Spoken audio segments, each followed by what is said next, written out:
회복이는 여고생입니다.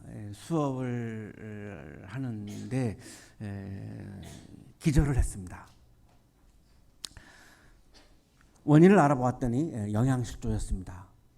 아버지하고 엄마하고 혜옥이 남동생 4명이 사는 가정인데 아빠가 평상시에는 굉장히 젠틀하신데 술만 먹으면 돌변해서 엄마를 폭행을 했습니다. 견딜 수가 없어가지고 혜옥이 엄마가 이제 집을 나갔습니다. 혜옥이 아빠가 혜옥이하고 혜옥이 남동생을 데리고 살다가 너무 힘드니까 혜옥이 아빠도 집을 나갔습니다. 그래서 집에는 혜옥이하고 혜옥이 남동생 둘만 남았습니다. 먹을 게 없었습니다. 차비도 없었습니다. 그래서 굶었습니다. 표정이 너무나 늘 밝았기 때문에 아무도 이런 아픔을 몰랐고,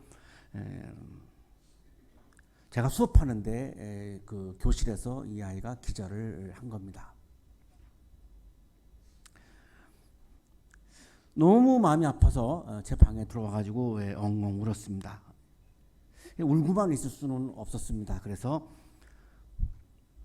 잘 아는 목사님에게 전화를 했습니다. 이런 아이가 있는데 도와주십시오.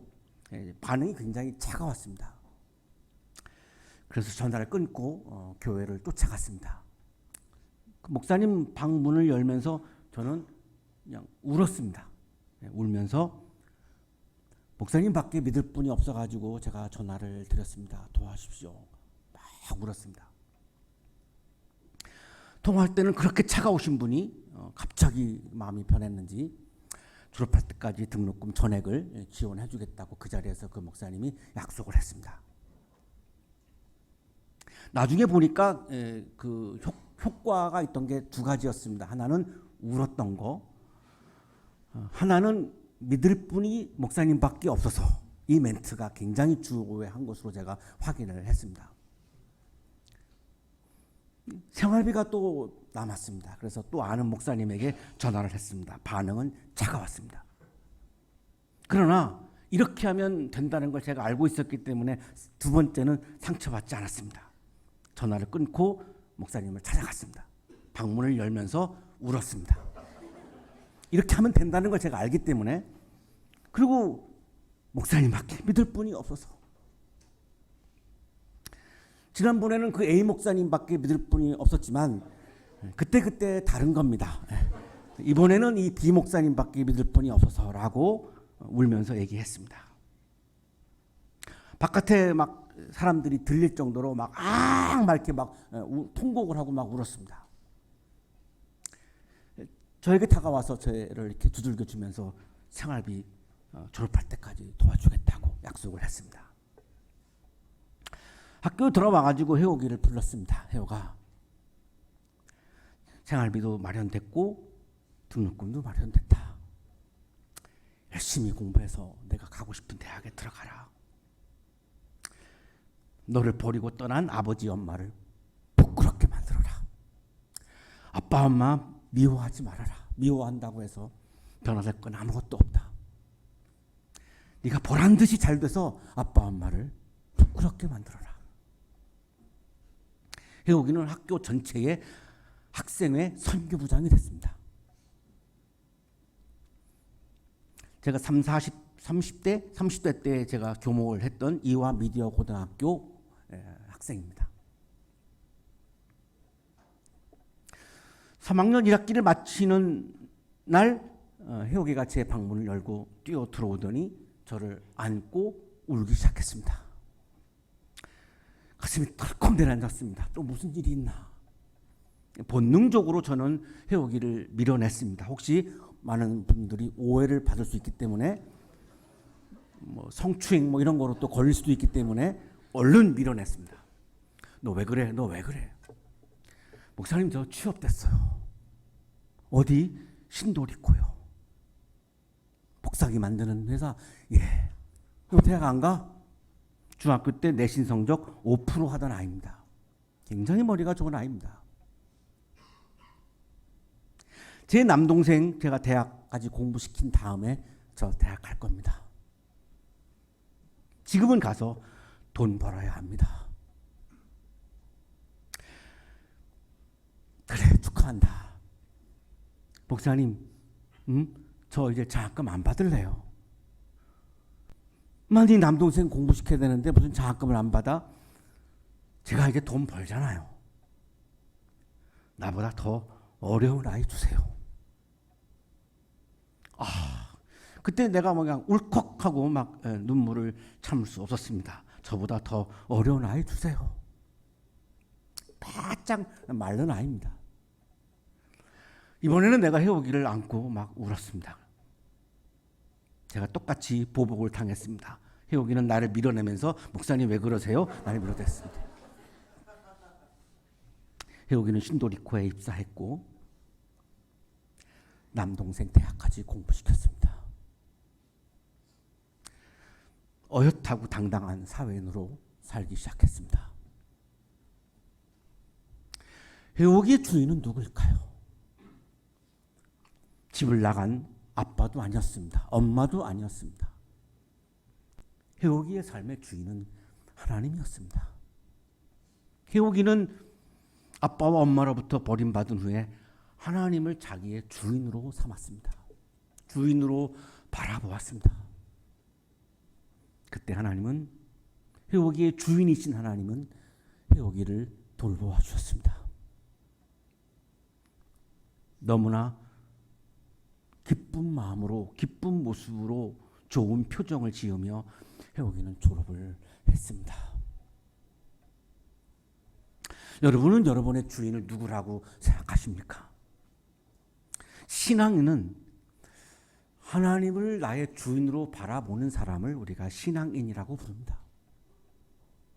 이번 학기 주제인 영성이라고 하는 것은 하나님을 주인으로 바라보는 것을 영성이라고 부르는 겁니다. 지난 학기에 우리가 창세기 1장부터 11장까지 원역사를 우리가 묵상하면서 인간은 어떻게 온 건가, 어디서 온 건가, 어디로 가는 건가, 본래 인간은 어떤 존재였는가, 본래 세상은 어떤 세상이었는가를 묵상을 했습니다. 12장부터 50장까지가 족장사인데 아브라함, 이삭, 야곱, 요셉 4명이 가장 중요한 이 4명의 족장이 기록되어 있습니다. 영성이라고 하는 주제를 이번 학기 묵상하면서 믿음의 원조인, 신앙의 원조인, 가장 신앙의 조상들의 영성은 어땠는가를 보려고 하는 겁니다. 그래서 오늘 아브라함과 이삭의 영성을 보려고 하는 겁니다. 신앙의 원조, 믿음의 원조, 영성의 원조는 어땠는가? 하나님이 어느 날 아브라함을 부릅니다. 부른 이유는 시험 보려고 부른 겁니다. 이제 잠시 후 여러분 중간고사를 보려고 시험의 자리가 여러분을 부릅니다. 우리 성가대는 시험 안 봅니다. 걱정하지 마시고 지난번보다는 표정이 많이 풀리셨습니다. 좋습니다. 평가 안 합니다. 걱정하지 마시고. 그러나 여러분 중간고사가 되면 다 시험의 자리가 여러분을 부릅니다. 지금 하나님이 아브라함을 지금 시험하려고, 시험 보려고 지금 부르는 겁니다. 아브라함아, 뭘 시험할까요? 하나님을 아브라함이 자신의 주인으로 바라보는가를 시험하는 겁니다. 구약주석가 김익온 교수님의 설명이 그렇습니다. 왜 하나님은 뭘 아브라함을 시험하려고 하는가? 하나님을 주인으로 바라보는가 아닌가를 지금 시험하려고 지금 부른 겁니다. 네 아들 외아들 이삭이 있는데 제물로 바쳐라. 아브라함이 100세 때에 하나님이 주신 아들이죠. 부인 이삭이 폐경이 되어서 생리가 끊어져서 아들을 가질 수 없는 상황에서 하나님이 주신 아들이 이삭입니다. 그럼 이삭의 주인은 누구인가요? 하나님이죠. 생리적으로 아기를 가질 수가 없는데 주셨으니까 이삭의 주인은 하나님입니다. 하나님은 여전히 아브라함이 이삭을 자기가 주인이라고 생각하는지 하나님이 주인이라고 하는지를 시험해보고 싶은 겁니다. 하나님이 주인이니까. 그래서 아들을 제물로 바치라는 겁니다. 인간적으로 보면은 아니 주실 때는 언제고 또 바치라는 건 뭡니까? 이렇게 아브라함이 항의할 수도 있죠. 반항할 수도 있고 저항할 수도 있어요. 그런데 아브라함은 아무 저항을 하지 않아요. 반항도 하지 않아요. 아침에 일찍 일어나가지고 그냥 아무 말 없이 제물로 바치려고 아들 이삭을 데리고 모리아 산으로 출발을 합니다. 자, 여기서부터 지금 우리 아브라함의 영성이 나타나기 시작합니다. 아브라함은 하나님을 자신의 주인으로 바라보고 있고 이삭을 하나님의 주인이라고 바라보고 있습니다. 이게 아브라함의 영성의 지금 출발점입니다. 이삭의 등지에다가 이제 장작을 이제 지우고 한 손에는 풀과 칼을 들고 모리아 산으로 출발합니다. 가는데 이삭이 이제 물으는 거죠. 아니 평상시에는 제물인 양을 데리고 갔거든요. 근데 그날은 양이 없잖아요. 아빠, 양은 어디 있어요? 아브라함이 이제 야, 양이 네가 양이야 이렇게 말해야 되는데 차마 아빠로서 그렇게 말을 어떻게 합니까? 야, 임마, 네가 양이야. 차마 말을 못해요. 그냥 침묵하는 겁니다. 드디어 모리아 산에 도착을 했습니다. 이제 장작을 쌓아놓고 그 위에다가 이제 이삭을 이제 눕혀놓고 밧줄로 묶어요. 아빠 왜 그래요? 왜 그래요? 저항하지 않아요, 이삭이. 왜 그랬을까? 잠시 후에 나옵니다. 어떻게 그럴 수 있었을까, 이삭이. 아빠 왜 이래요? 반항을 해야 될 거 아닙니까? 안 해요. 드디어 이제 묶어놓고 이제 칼로 내리치려고 이제 이렇게 칼을 잡고서 내리치려고 이제 합니다. 하나님이 천사를 통해서 이제 말씀하죠. 아브라함아. 예, 제가 여기 있습니다. 그 아이에게 손 대지 말아라. 이삭이 네 거야? 내 거야. 내가 이삭의 주인인 내가 말하는데 건드리지 마. 내가 아끼는 생명인데 건드리지 마. 내 거야. 네 거 아니잖아. 네가 주인 아니잖아. 내가 주인이잖아. 그러니까 내 맘대로 해야지. 네 맘대로 하면 안 되지? 건드리지 마라. 하나님은 아브라함이 하나님을 주인으로 바라보는 것을 확인하신 겁니다. 이삭이 자기가 주인이 아니고 하나님이 주인임을 바라보는 것을 확인하신 겁니다. 키르케고르는 이것이냐 저것이냐라고 하는 책에서 이 장면을 종교적 단계라고 부르죠. 인간의 삶의 단계를 세 가지로 얘기합니다. 가장 낮은 수준의 단계가 심미적 단계, 그 다음에 좀 성장하면 윤리적 단계, 그 다음에 더 완숙되고 성숙해지면 종교적 단계에 이른다는 겁니다. 윤리적인 단계에서 보면 아브라함은 이삭을 보호해야 할 책임이 있습니다. 그런데 보호하는 게 아니라 하나님께 드립니다. 이거를 키르케고르는 자기는 아브라함을 보면서 경탄할 수밖에 없다고 얘기해요. 이게 바로 종교적 단계에 성숙한 인간의 삶이라고 그렇게 찬사를 합니다. 바로 이 장면이죠. 하나님이 원하시는 것은 재물을 원하지 않습니다. 하나님이 우리에게 원하는 것은 하나님을 주인으로 바라보는 신앙을 원하는 겁니다. 하나님을 주인으로 바라보는 영성을 원하시는 겁니다. 신앙인은 누구냐? 하나님을 주인으로 바라보는 사람입니다. 영성은 뭐냐? 하나님을 나의 주인으로 바라보는 게 영성입니다. 오늘 우리가 이 치풀의 자리에 온 것은 여러분 한 주간 동안 열심히 책을 보면서 공부합니다. 교수님 얼굴을 보면서 공부합니다. 여러분의 애인을 보면서 연애합니다. 혹은 약하고 가난한 사람을 바라보면서 또한 긍휼히 여기면서 도와주면서 살아갑니다. 그러다가 보면 하나님을 바라보는 시간을 놓치게 됩니다. 아니야, 내가 하나님을 바라보며 살아야지. 자꾸 내가 이걸 리마인드 해야 되는데 쉽지 않아요. 인간이라고 하는 게. 목요일 날 12시에 이 자리에 오는 거는 자꾸 그래도 이 자리에 나와서 내가 하나님을 바라봐야지. 내가 하나님을 바라봐야지. 이걸 자꾸만 내가 떠올리고 확인하는 자리가 바로 이 자리입니다. 왜? 우리가 연약하기 때문에 이 자리에 오지 아니하면 자꾸 내가 그걸 놓치게 됩니다. 하나님 바라보는 것을 놓치게 됩니다. 그게 인간의 속성입니다. 키르케고르의 공포의 전율, 두려움과 떨림을 그렇게 고르는 영성이라고 말합니다.